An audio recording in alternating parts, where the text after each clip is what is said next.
Vladimir পুতিনকে বলা হয় রাশিয়াতে ওয়ান ম্যান শো, একের পর এক যুদ্ধ, নিষেধাজ্ঞা, এমনকি আভ্যন্তরীণ বিদ্রোহের মাঝেও অনড় দাঁড়িয়ে আছেন তিনি। কিন্তু প্রশ্নটা এখন শুধু রাজনৈতিক নয়, পুতিনকে কেন কেউ হত্যা করতে পারে না, কেন তাকে বিশ্বের সবচেয়ে নিরাপদ মানুষ বলা হয়।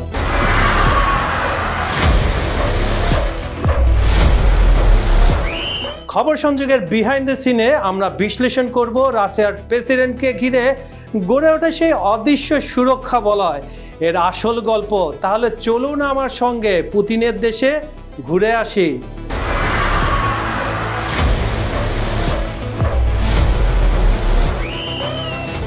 রাশিয়ায় একটি প্রবাদ আছে, ইয়া সিলনি ইয়া নেপো বেডেমি, মানে হচ্ছে আমি ক্ষমতাধর, আমি অজেয়, আমাকে কেউ মারতে পারবে না। পুতিনের চারপাশে শুধু ক্রেমলিনের গার্ড বা সেনা নয়, রয়েছে একাধিক স্তরের নিরাপত্তা বলয়, যেগুলো গোপনে সমন্বয় করে রাশিয়ার ফেডারেল প্রোটেকটিভ সার্ভিস এফএসও। এটি কেবল নিরাপত্তা নয়, বরং পুতিনের খাবার, পানীয়, এমনকি গাড়ির ইঞ্জিন তেল পর্যন্ত পরীক্ষা করে থাকে। প্রতিটি সফরের আগে সে এলাকার পানি, বাতাস, এমনকি আলো পর্যন্ত স্ক্যান করা হয়, রেডিয়েশন ও রাসায়নিক হুমকির কোনো আশঙ্কা আছে কিনা। পুতিন যেখানেই যান একসঙ্গে রওনা হয় 3 থেকে 4টি একই ধরনের গাড়ি। কোনোটিতে আসলে প্রেসিডেন্ট আছেন তা কেউ জানে না। এই কৌশলটি সোভিয়েত আমলের কেজিবি ডিসেপশন প্রোটোকলের আধুনিক রূপ।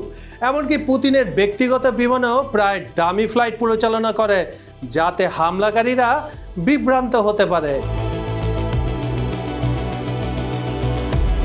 পুতিনের ব্যক্তিগত জীবন ও সময়সূচি নিয়ে তথ্য রাশিয়ার নিরাপত্তা মহলের সবচেয়ে কঠোর গোপনীয়তার আওতায় রয়েছে।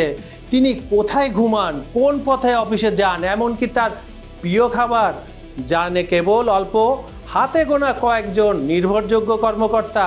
অধিকাংশ মিটিং ভার্চুয়াল বা সুরক্ষিত বাংকারে থেকে পরিচালিত হয় সবার চোখের আড়ালে। পুতিনের দেহরক্ষীরা মূলত রাশিয়ার elite special force secret regiment 99, যাদের কাজ শুধু নিরাপত্তা নয়, বরং প্রতিটি সম্ভাব্য হুমকি পূর্বেই নিষ্ক্রিয় করা। তারা স্নাইপার, সাইবার বিশ্লেষক, এমনকি স্যাটেলাইট ইন্টারসেপ্ট টিম পর্যন্ত সঙ্গে নিয়ে রাখে। এই নিরাপত্তা বাহিনীর প্রশিক্ষণ এতটাই কঠোর যে পুতিনের দিকে তাকিয়েও কেউ শত্রু ভাবাপন্ন দৃষ্টি নিক্ষেপ করলে তা তাদের চোখে ধরা পড়ে।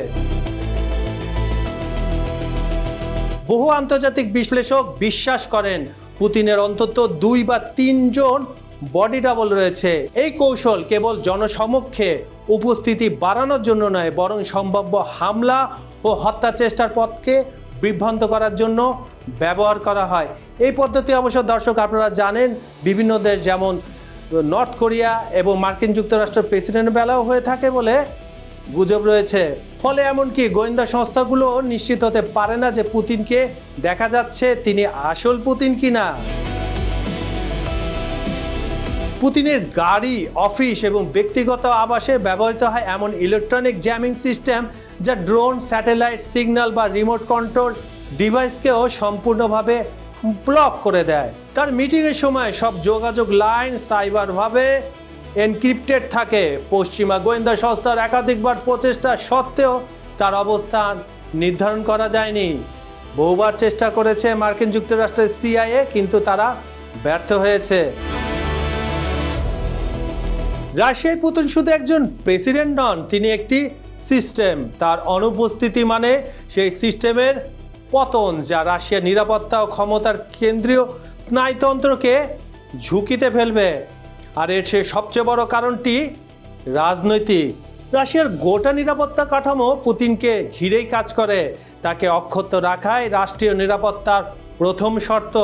বিশ্বের বহু নেতা আততায়ীর হাতে নিহত হয়েছেন, তার রেকর্ড রয়েছে, আমরা তা জানি। কিন্তু পুতিনের ক্ষেত্রে সেই সম্ভাবনা প্রায় শূন্যের কোঠায়। পুতিনকে হত্যা করা বা আঘাত করা কেন প্রায় অসম্ভব, তার উত্তর কেবল নিরাপত্তা নয়, বরং রাজনৈতিক দর্শনের মধ্যে লুকিয়ে আছে।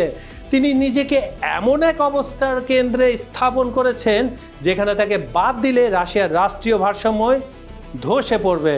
কারণ তিনি কোনো সাধারণ মানুষ নন, তিনি রাশিয়ার রাজনৈতিক ও সামরিক স্থাপত্যের জীবন্ত লিজেন্ড।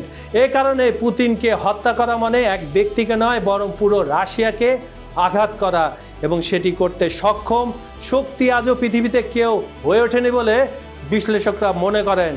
সুপ্রিয় দর্শক, আমাদের এই এপিসোডগুলো বিহাইন্ড দ্য সিন আপনাদের কেমন লাগছে? যদি ভালো লেগে থাকে তাহলে লাইক, কমেন্টে শেয়ার করেন, আমাদের চ্যানেলটি সাবস্ক্রাইব করে রাখুন। আগামীকাল আবার দেখা হবে কোনো নতুন দেশ, কোনো নতুন ব্যক্তিত্ব বা নতুন কোনো শক্তিকে নিয়ে। এতক্ষণ আপনাদের সঙ্গে ছিলাম আমি কাজল হায়দার। ভালো থাকবেন, সুস্থ থাকবেন। ধন্যবাদ সবাইকে।